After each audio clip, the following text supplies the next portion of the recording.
J'ai contracté un prêt immobilier à mon nom pour acheter une maison à ma famille. Quelques mois plus tard, ma sœur et ma mère m'ont dit « Tu n'es plus utile. Pars ». Mes affaires ont été jetées dehors. En pleurant à l'arrêt de bus, ma nièce de 6 ans est arrivée, a pris ma main et a chuchoté « Tata ». En fait. Avant de commencer l'histoire, n'oubliez pas de laisser un like et de vous abonner à la chaîne pour voir plus d'histoires comme celle-ci. C'était par un chaud après-midi de printemps dans la petite ville de Maplewood, Ohio.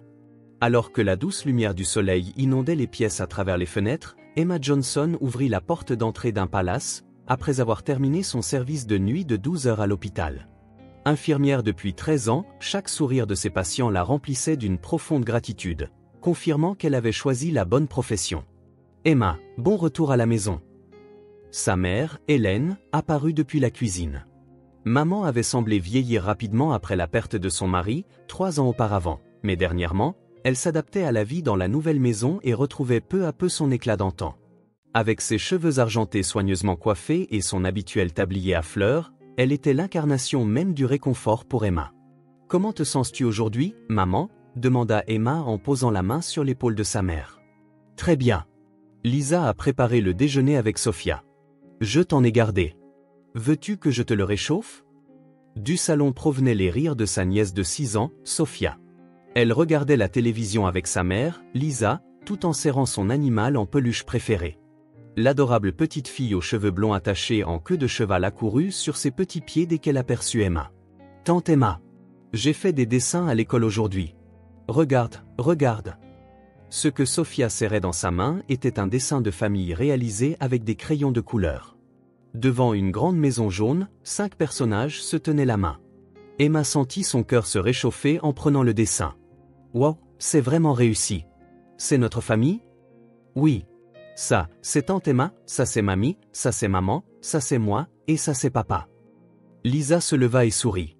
Avec ses cheveux bruns bouclés aux épaules et son expression douce, c'était une femme bienveillante qui faisait toujours passer sa famille en premier. « David n'est pas encore rentré ?» demanda Emma. « Il ne devrait pas tarder. Il a appelé pour dire qu'un gros contrat avait été finalisé aujourd'hui. Je suis sûr qu'il va rentrer de très bonne humeur. » David Harrison travaillait pour une entreprise de construction locale. C'était un homme grand, aux cheveux noirs soigneusement coiffés et au sourire amical qui laissait une forte impression. Il connaissait Lisa depuis 8 ans et était marié avec elle depuis 7. Du point de vue d'Emma, son beau-frère était un mari et un père idéal. Chaque fois qu'elle voyait sa douceur envers sa famille, son amour sincère pour Sophia et la tendresse qu'il portait à Lisa, Emma se sentait heureuse que sa sœur ait épousé un homme aussi bon. Cette maison, Emma l'avait achetée l'automne précédent.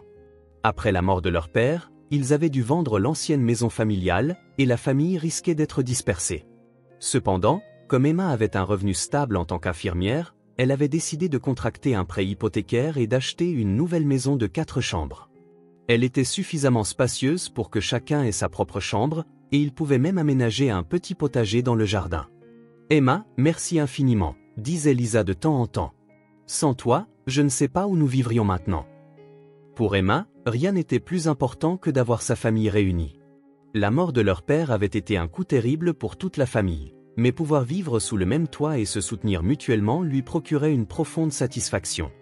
Le bruit de la porte d'entrée s'ouvrant retentit, suivi de la voix de David, « Je suis rentré tout le monde. J'ai une merveilleuse nouvelle. » Sophia courut vers son père, et David souleva sa fille très haut en la faisant tournoyer. Un air de soulagement traversa le visage de Lisa, et Hélène sourit aussi joyeusement. « Quelle est la nouvelle ?» demanda Emma. « Le gros contrat avec Miller Construction est passé. Cela nous assure définitivement d'atteindre l'objectif de vente de cette année. » David rayonnait en embrassant Lisa sur la joue. « Allons dîner au restaurant ce soir. Fêtons ça en famille. Ce soir-là, pouvez-vous imaginer gagner 10 000 $ par mois juste avec YouTube, et tout ça depuis chez vous? C'est exactement ce que j'ai fait avec des histoires sans visage ni voix. Consultez le lien dans la description si vous êtes curieux. » Tous les 5 passèrent un merveilleux moment dans un petit restaurant italien en ville. En regardant les sourires de sa famille, Emma fut une fois de plus convaincue que sa décision avait été la bonne. Le travail était exigeant, mais pour sa famille bien-aimée, aucun effort n'était trop grand. La famille était son trésor le plus précieux. Environ 6 mois après le début de leur vie dans la nouvelle maison, le foyer Johnson Harrison avait trouvé un rythme confortable. Emma travaillait 4 gardes de nuit par semaine, passant ses journées soit à reposer son corps fatigué, soit à passer du temps avec sa famille. Le travail à l'hôpital n'était jamais facile, mais les mots de gratitude des patients et la présence de sa famille qui l'attendait à son retour étaient ses plus grandes sources de soutien. Un mardi soir, Emma profitait du peu de temps qu'il lui restait avant sa garde de nuit pour aider Sophia avec ses devoirs. La fillette de 6 ans peinait sur ses calculs, fronçant les sourcils en se débattant avec les chiffres. « Sophia, prends ton temps. Combien font 3 plus 4 ? 7 ? C'est ça. Tu as parfaitement réussi. » Emma caressa doucement la tête de Sophia. C'est alors que David rentra du travail. Ses ventes se portaient bien ces derniers temps et sa position dans l'entreprise était stable. Il était élégant dans son costume et saluait toujours sa famille avec un sourire radieux. « Sophia, tu as fini tes devoirs ?» David s'assit à côté de sa fille et jeta un coup d'œil à la feuille de calcul. « Papa, tante Emma m'a aidé. »« Emma, merci comme toujours. Ta présence ici nous aide vraiment beaucoup, » dit David avec gratitude en regardant Emma. « Je suis désolé que tu doives t'occuper de Sophia alors que tu es fatiguée par ton travail. »« Pas du tout. Sophia est ma précieuse nièce. Et puis, j'aime lui apprendre des choses. » De la cuisine provenaient les bruits de Lisa et Hélène préparant le dîner. Les deux femmes se partageaient les tâches culinaires et préparaient chaque jour des repas chauds pour la famille. Lisa avait travaillé dans un restaurant avant son mariage, sa cuisine maison était donc toujours délicieuse, tandis qu'Hélène était spécialisée dans la cuisine traditionnelle familiale. « Ce soir, c'est pain de viande », appela Lisa depuis la salle à manger. « C'est ton préféré, n'est-ce pas David ? » « Merci, chérie. Ta cuisine est toujours la meilleure. » David adressa un sourire chaleureux à sa femme. Alors qu'Emma se préparait pour le travail, elle contemplait cette scène domestique paisible. Après la mort de leur père, il y avait eu l'angoisse que la famille ne soit dispersée, mais voir maintenant tout le monde vivre sous un même toit et se soutenir mutuellement la remplissait d'une profonde satisfaction. Sortir en famille le week-end était devenu une routine. Un samedi après-midi, ils se rendirent au centre commercial du centre-ville. Sophia eut de nouveaux vêtements, et Hélène regardait joyeusement sa petite fille les essayer. « Emma, tu devrais t'acheter quelque chose aussi », tira Lisa par le bras de sa sœur. « Tu penses toujours à la famille d'abord et tu te mets en dernier, n'est-ce pas ? Je vais bien, j'ai tout ce dont j'ai besoin. Mais c'est important de se faire plaisir parfois aussi, intervint David. Emma travaille si dur pour la famille, ça ne ferait pas de mal de se faire un petit plaisir, non ? Finalement, Emma se laissa persuader par sa famille et acheta un cardigan bleu qu'elle admirait. Il n'était pas particulièrement cher, mais elle ressentit un petit bonheur à s'acheter quelque chose pour la première fois depuis longtemps. Sur le chemin du retour, David fit une suggestion à la famille en conduisant « Le mois prochain, mon entreprise organise un barbecue. Les familles sont invitées aussi. Est-ce que tout le monde aimerait participer ?»« Ça a l'air charmant, » répondit joyeusement Lisa. « Qu'en penses-tu, Hélène ?»« Bien sûr que j'aimerais participer. J'adorais rencontrer les collègues de David. » Emma accepta également. Elle avait rencontré les collègues de David plusieurs fois auparavant, et tous parlaient de lui en termes élogieux, disant unanimement qu'il était une bonne personne, tournée vers la famille. Ce soir-là, alors que toute la famille était réunie dans le salon à regarder la télévision, David se leva soudainement. « Attendez-moi un instant. » Il retourna dans sa chambre et revint quelques minutes plus tard avec une petite boîte à la main. « Qu'est-ce que c'est ? » demanda Lisa, curieuse. « C'est un témoignage de ma reconnaissance envers toi. » David tendit la boîte à Lisa. À l'intérieur se trouvait un magnifique pendentif. « J'ai été tellement occupé par le travail ces derniers temps que je n'ai pas pu passer de temps avec toi. » Les larmes montèrent aux yeux de Lisa. « Merci, David, mais tu n'avais pas besoin d'acheter quelque chose d'aussi cher. Tu es ma précieuse épouse et tu es aussi la merveilleuse mère de Sophia. C'est tout naturel. » En observant cette scène, Emma se rappela une fois de plus quel mariage véritablement heureux sa sœur avait fait. David était une personne exemplaire en tant que mari, père et gendre. Un autre soir, en rentrant de sa garde de nuit, Emma trouva David dans le salon, lisant un livre à Sophia. Sa fille s'assoupissait sur ses genoux, et David continuait l'histoire d'une voix douce. « J'aime la voix de papa », murmura Sophia, ensommeillée. « J'aime aussi beaucoup Sophia », répondit David en caressant les cheveux de sa fille. Emma se dirigea discrètement vers sa chambre pour ne pas déranger cette scène touchante. En montant les escaliers, elle murmura pour elle-même, « C'était vraiment une bonne chose que j'achète cette maison. Voir la famille vivre si heureuse rend même le fardeau de l'hypothèque supportable. » Le temps passa paisiblement, et les saisons changèrent de l'été à l'automne. Sofia s'était habituée à la vie à l'école primaire et s'était fait de nouveaux amis. Hélène avait commencé du bénévolat à l'église du quartier et semblait y avoir trouvé un but dans la vie. Lisa avait commencé à suivre des cours de peinture qui l'intéressaient depuis longtemps, pendant ses pauses des tâches ménagères. David continuait de réussir au travail, offrant à la famille une vie stable. Et Emma elle-même vivait des jours épanouissants. Elle avait été promue à un poste à responsabilité à l'hôpital et avait gagné la confiance profonde de ses collègues. Plus important encore, pouvoir voir sa famille bien-aimée vivre heureuse chaque jour était sa plus grande joie. Une nuit d'automne, pendant une pause de sa garde de nuit, Emma regardait par la fenêtre et pensait. Si leur père était en vie, il serait sûrement heureux de voir cette famille heureuse, et il la féliciterait certainement d'avoir fait le bon choix. Elle n'avait aucun regret d'avoir pris une décision aussi importante pour sa famille. Par un froid matin d'octobre, Emma ouvrit la porte d'entrée, le corps épuisé après avoir terminé une garde de nuit de 12 heures. Habituellement, sa mère ou Lisa l'accueillait d'un « bon retour à la maison ». Mais ce jour-là, un silence étrange régnait. Elle remarqua que l'atmosphère dans la maison était différente de d'habitude. Il y avait quelque chose de lourd et de tendu dans l'air. « Je suis rentrée. Où est tout le monde ?» appela Emma en enlevant ses chaussures. Aucune réponse. Elle entendait des voix basses provenant du salon, mais ce n'était pas la conversation familiale joyeuse habituelle. Emma se sentit mal à l'aise en se dirigeant lentement vers le salon. Quand elle entra dans le salon, Lisa et Hélène étaient assises sur le canapé. Toutes deux avaient des expressions dures et ne regardaient même pas Emma. Les yeux d'Hélène étaient rouges, montrant clairement qu'elle avait pleuré. Lisa avait les bras croisés et le visage baissé. « Maman, Lisa, qu'est-ce qui ne va pas ?» s'approcha Emma, inquiète. « Ne t'assois pas » dit Lisa d'une voix froide. Elle leva les yeux et fixa Emma. Dans ses yeux brillait une lumière froide qu'Emma n'avait jamais vue auparavant. Que s'est-il passé? Quelqu'un est malade? Emma était confuse. Emma, parla enfin Hélène, sa voix tremblante. Tu dois quitter cette maison. Emma n'en croyait pas ses oreilles. Qu'est-ce que tu racontes, maman? Tu n'as pas entendu? Lisa se leva. Tu ne peux plus rester ici. Sors. Qu'est-ce que vous voulez dire? Pourquoi? Qu'est-ce que j'ai fait? Ne demande pas de raison. Tu ne peux tout simplement plus rester dans cette maison. La voix de Lisa était glaciale. Lisa, s'il te plaît, explique-moi. Je suis de la famille, n'est-ce pas? J'ai acheté cette maison. C'est moi qui paie l'hypothèque. Ça n'a pas d'importance, dit Lisa sans se retourner. Tes affaires sont près de la porte d'entrée. Pars maintenant. Emma se dirigea vers la porte d'entrée. Là, ses vêtements et ses effets personnels avaient été grossièrement entassés dans des cartons et posés sur le sol, avec des valises. Parmi eux se trouvait la montre souvenir de son père et les manuels de son école d'infirmière qu'elle chérissait.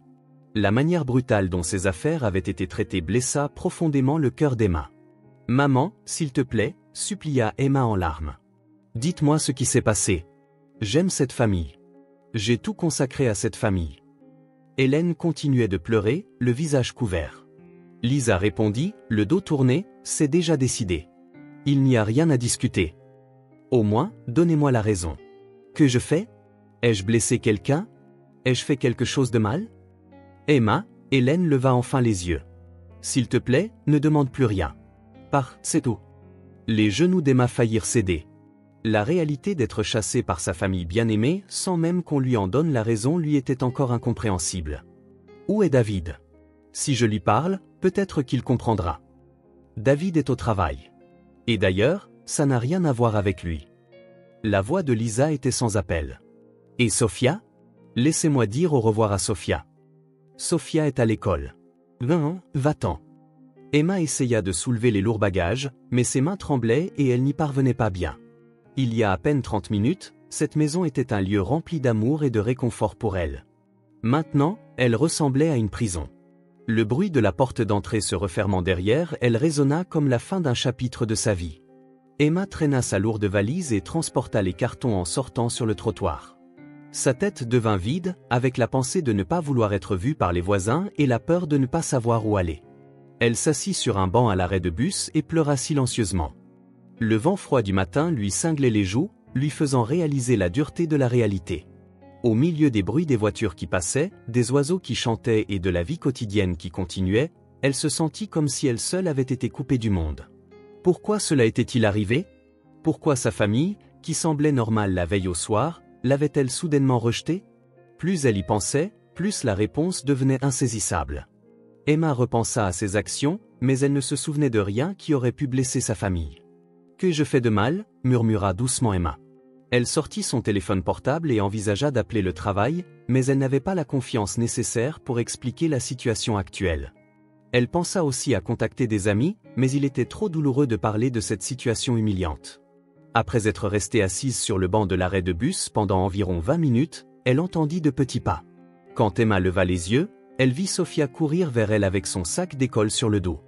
Le visage de l'enfant était mouillé de larmes et elle était essoufflée. « Tante Emma ?» Sophia courut vers Emma et la serra dans ses petits bras. « Sophia, et l'école ?» Maman est venue me chercher et a dit « Tante Emma n'est plus là. » Mais la voisine m'a dit que tu étais à l'arrêt de bus, alors j'ai couru ici. Emma serra Sophia dans ses bras. La chaleur de sa nièce de 6 ans fit fondre un peu son cœur gelé. « Sophia, Tati ne pourra pas rester ici pendant un moment. »« Pourquoi ? Tu n'es pas une mauvaise personne. Tu es toujours gentille avec moi. Tu m'aides avec mes devoirs et tu vas au parc avec moi. » Emma essuya ses larmes en répondant « Ce sont des affaires d'adultes. Mais Tati aimera toujours Sophia. » Sophia regarda autour d'elle, après s'être assurée que personne d'autre n'était là, elle approcha sa bouche de l'oreille d'Emma. « Tati, en fait ?» Sa petite voix tremblait. « Papa a regardé tes photos tout le temps quand tu faisais tes gardes de nuit. Il y avait des bruits bizarres dans la chambre de papa, et quand je suis allé voir, papa avait ta photo et... » Les mots de Sophia étaient hésitants, mais un frisson parcourut l'échine d'Emma. Alors maman s'est fâchée contre papa, et papa a attrapé fort le bras de maman. Maman pleurait. Dans l'esprit d'Emma, les pièces du puzzle commençaient à s'emboîter, mais elle ne voyait toujours pas l'ensemble du tableau. « Sophia, c'était quand ?»« Hier soir, après que tu sois partie au travail. » Emma tenait les épaules de Sophia avec des mains tremblantes. « Tu te souviens d'autre chose ?» Papa a dit, « Si on ne chasse pas Emma, je ferai quelque chose de pire. » Maman et mamie pleuraient. Au loin, on entendit la voix de Lisa. « Sophia, où es-tu » Sophia se leva, paniquée. « Maman m'appelle. Je dois y aller. » Sophia, Emma saisit la main de sa nièce. « Ne dis à personne ce que tu viens de me raconter. Surtout, ne le dis jamais à papa. Promets-le-moi. » « Je promets. » « Mais où vas-tu, tante Emma ?»« Ne t'inquiète pas, Tati est forte. Mais si papa fait quelque chose d'effrayant, demande de l'aide à une maîtresse ou à n'importe quel adulte, tout de suite. » Sophia hocha la tête, embrassa la joue d'Emma et courut vers l'endroit d'où venait la voix de sa mère. Emma resta seule à l'arrêt de bus. Les mots de Sophia résonnaient en boucle dans sa tête. Emma finit par loger temporairement chez sa collègue, Sarah. Sarah l'accepta sans demander d'explications détaillées, mais Emma elle-même ne comprenait toujours pas pleinement ce qui s'était passé. Les informations fragmentaires qu'elle avait entendues de Sophia tourbillonnaient dans sa tête, et elle ne put dormir pendant plusieurs nuits. Le lendemain soir, Emma prit sa décision et se rendit à la maison familiale. Elle voulait parler avec sa famille et éclaircir tout malentendu. Cependant, lorsqu'elle frappa à la porte d'entrée, personne ne sortit. Le salon, visible à travers la fenêtre, était éclairé, montrant clairement qu'il y avait des gens à l'intérieur. « Maman, Lisa, c'est moi. Laissez-moi vous parler. » appela Emma désespérément. Après un moment, Lisa apparut à la porte d'entrée. Cependant, elle n'ouvrit pas la porte. À travers la vitre, le visage de sa sœur avait la même expression froide que la veille. « Je t'ai dit qu'il n'y avait plus rien à discuter. Lisa, s'il te plaît, dis-moi ce qui s'est passé.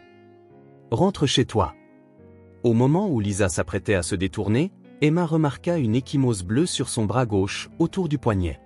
Visible sous sa manche, il y avait des marques qui ressemblaient à celles de quelqu'un qui l'avait agrippée avec force. « Lisa, qu'est-il arrivé à ton bras ?» Lisa baissa précipitamment sa manche pour cacher l'ecchymose. « Ce n'est rien. Quelqu'un t'a fait mal ? Ça ne te regarde pas. » La voix de Lisa tremblait. « C'était David ?» Le visage de Lisa devint pâle. « Non, je suis juste tombée. »« Lisa, je suis infirmière. Je peux dire que ça ne vient pas d'une chute. Rentre chez toi, s'il te plaît. » Lisa se retira à l'intérieur, laissant Emma seule devant la porte d'entrée. Cependant, elle pouvait voir l'ombre d'Hélène à travers la fenêtre. Sa mère se tenait près de la fenêtre, regardant Emma. Il y avait une profonde tristesse dans ses yeux. Cette nuit-là, Emma reçut un appel sur son téléphone portable. En regardant le numéro, il provenait du téléphone fixe de la maison. Allô? Emma, c'est moi. La petite voix d'Hélène se fit entendre. Maman, viens à l'église demain matin pour la messe. Seule. Le téléphone fut raccroché.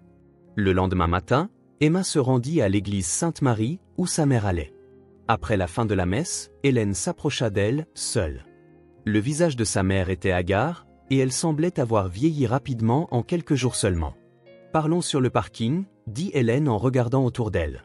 Les deux femmes se déplacèrent derrière une voiture, et Hélène tendit à Emma une petite enveloppe, les mains tremblantes. Lis ça, mais ne le montre à personne. À l'intérieur de l'enveloppe se trouvait une lettre d'Hélène. En la lisant, Emma sentit le sang quitter son visage.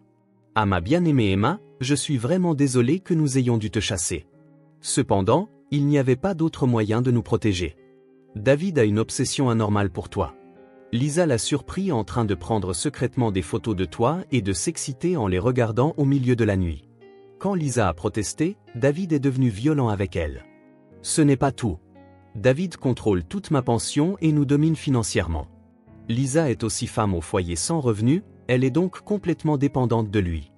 Il y a 3 jours, David nous a dit: si vous ne chassez pas Emma, je ferai quelque chose de pire. Je pourrais même toucher Sophia, pas seulement Lisa. Nous n'avions pas d'autre choix. Emma, nous ne te détestons pas. Au contraire, nous voulions t'éloigner de lui avant que tu ne sois en danger.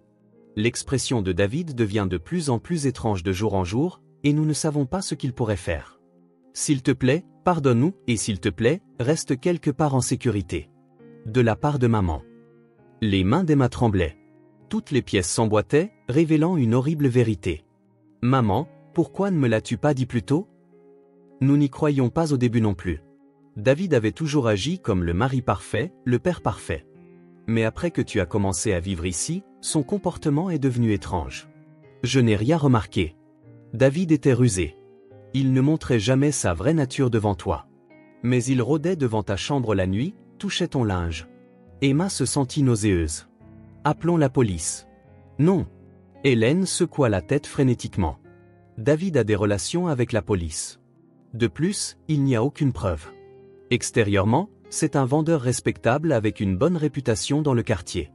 Qui croirait notre histoire? Mais les blessures de Lisa sont des preuves. Lisa a trop peur pour dire quoi que ce soit quand elle pense à Sophia. Juste à ce moment-là, le téléphone portable d'Emma sonna. C'était un numéro inconnu. Allô? C'est moi, David. Le sang d'Emma se glaça. Hélène entendit également la voix au téléphone et devint pâle. Je sais où tu es et je sais à qui tu parles. Emma regarda autour d'elle. Il ne semblait y avoir personne d'autre sur le parking de l'église, mais était-elle observée de quelque part? Tu causes des problèmes à la famille. Si tu restes tranquille, personne n'aura à souffrir. Tu es malade. Tu devrais te faire soigner. On entendit le rire de David. Malade? Je suis juste amoureux de toi. Tu dois comprendre ça au fond de toi. Nous sommes destinés à être ensemble. Je suis ta belle-sœur. Avoir de tels sentiments est anormal. Anormal? Quand tu as apporté la lumière dans ma vie. Les jours sans toi étaient un enfer. Mais c'est bon maintenant. J'ai trouvé un moyen de t'avoir. De quoi parles-tu? Ce soir, je viens te voir. Et je vais tout résoudre. Le téléphone fut raccroché. Hélène tremblait de peur. Emma, fuis. Fuis loin, tout de suite. Je ne peux pas fuir et laisser maman, Lisa et Sophia derrière. Mais tu es en danger. Emma prit sa décision. Maman, ce soir, emmène Lisa et Sophia dans un refuge pour femmes. Je vais m'arranger. Mais quand David rentrera? C'est bon, j'ai un plan. Emma appela Margaret, une amie du travail qui était assistante sociale et s'occupait de nombreux cas de violence domestique. Lorsqu'elle expliqua la situation, Margaret passa immédiatement à l'action. J'aurai une voiture du refuge qui attendra près de la maison à 20h ce soir. Nous évacuerons Lisa, Hélène et Sophia vers un lieu sûr. Emma expliqua les détails et le plan à Hélène. Mais Emma, que vas-tu faire? J'irai à la police pour tout signaler. Et j'affronterai David. C'est trop dangereux. Je ne fuirai plus et ne me cacherai plus. Si nous ne résolvons pas ce problème à la racine, nous serons sous son contrôle pour toujours. Ce soir-là, Emma se rendit au poste de police et déposa une plainte détaillée. La détective en charge l'écouta avec sympathie et promit de commencer immédiatement une enquête. Pour la sécurité d'Emma, on lui donna également un dispositif d'alerte d'urgence pour sa protection. Tout était prêt. Emma prit une profonde inspiration et se dirigea vers la bataille finale pour protéger sa famille bien-aimée. Le plan de cette nuit-là fut un succès. Grâce aux arrangements d'Emma, Lisa, Hélène et Sophia furent évacuées en toute sécurité vers le refuge pour femmes. Quand David rentra à la maison, elle était vide. Alors qu'il cherchait frénétiquement Emma, dans un état de confusion, la police arriva et l'arrêta pour harcèlement et violence domestique. Les messages menaçants de David qui restaient sur le smartphone de Lisa et l'enregistrement audio de l'appel téléphonique menaçant qu'Emma avait enregistré devinrent des preuves décisives. De plus, un grand nombre de photos d'Emma furent trouvées dans la chambre de David, révélant un fait de voyeurisme. 3 mois plus tard, dans un petit appartement où filtrait la chaude lumière du soleil printanier, les femmes de la famille Johnson avaient commencé une nouvelle vie. L'appartement de 2 chambres où vivaient Lisa, Hélène et Sophia était plus petit que leur grande maison précédente, mais une véritable paix y régnait. Emma loua un appartement d'une chambre près d'elle et les voyait tous les jours. Un samedi après-midi, toutes les 4 préparaient des biscuits ensemble dans la cuisine de l'appartement de Lisa. « Tante Emma, cette forme de biscuit est bizarre », dit Sophia en riant. « C'est bizarre », rit aussi Emma. « Mais ça devrait être bon parce que c'est fait avec amour. » Lisa retrouvait peu à peu son éclat d'antan. La procédure de divorce se déroulait sans heurts, et comme il y avait de nombreuses preuves de violence domestique de la part de David, la garde de Sophia lui revint entièrement. Elle avait également commencé un travail à temps partiel dans un café local, faisant son premier pas vers l'indépendance économique. « Emma, merci infiniment », Lisa prit la main de sa sœur. « Sans toi, nous vivrions encore dans cette peur. » Hélène avait aussi une expression paisible. Sa pension lui avait été rendue, et dans le nouvel appartement, elle s'était liée d'amitié avec des personnes âgées voisines. Quand nous étions dans cette grande maison, c'était luxueux, mais maintenant nous sommes beaucoup plus heureuses, dit Hélène. La famille peut vraiment être ensemble, dans le vrai sens du terme. Sophia eut initialement du mal à comprendre l'absence de son père. Cependant, à sa manière enfantine, elle sentit que la tension dans la maison avait disparu et devint plus joyeuse et plus énergique qu'auparavant. Elle rencontrait également régulièrement le conseiller scolaire et recevait un soutien émotionnel. « Maman, est-ce que je peux aller au parc avec tante Emma dimanche prochain ?»« Bien sûr. Mais est-ce que mamie viendra avec nous aussi ?»« Oui. Allons-y toutes les 4 ensemble. » Emma regarda par la fenêtre en pensant. Cette grande maison fut finalement vendue et l'hypothèque fut entièrement remboursée. Le fait d'avoir perdu la maison fut initialement douloureux, mais maintenant, elle était convaincue que cela avait été le bon choix. David restait en détention sans caution en attendant son procès. Selon l'avocat, il pouvait s'attendre à une peine considérable pour des chefs d'accusation incluant le harcèlement, la violence domestique et les menaces. Le soir, alors qu'Emma retournait à son appartement, Sophia accourut derrière elle. « Tante Emma, attends. »« Qu'y a-t-il, Sophia ?»« Eh bien, j'ai parlé avec maman et mamie, » dit Sophia, un peu timidement. « Cette fois, nous sommes une vraie famille, n'est-ce pas ?» Emma s'agenouilla pour se mettre au niveau des yeux de Sophia. « Oui, cette fois, nous sommes une vraie famille. Quand papa était là, c'était tirejandouille effrayant. Mais maintenant, je me sens très en sécurité. » Emma serra Sophia dans ses bras. Elle était émue de voir comment cette petite fille avait senti les circonstances complexes des adultes et continuait de grandir forte. Cette nuit-là, Emma se tenait seule sur son balcon, regardant le ciel étoilé. Ces derniers mois avaient été la période la plus difficile de sa vie, mais en même temps, c'était la période où elle avait appris les choses les plus importantes. La famille ne se résume pas seulement aux liens du sang, ce sont les liens du respect mutuel, du soutien mutuel, et parfois, de la prise de décisions difficiles pour se protéger les uns les autres.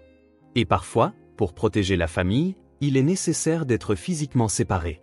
Emma prit une profonde inspiration, sa poitrine remplie de gratitude pour sa nouvelle vie. Demain et au-delà, une nouvelle vie, parcourue avec sa famille bien-aimée, l'attendait.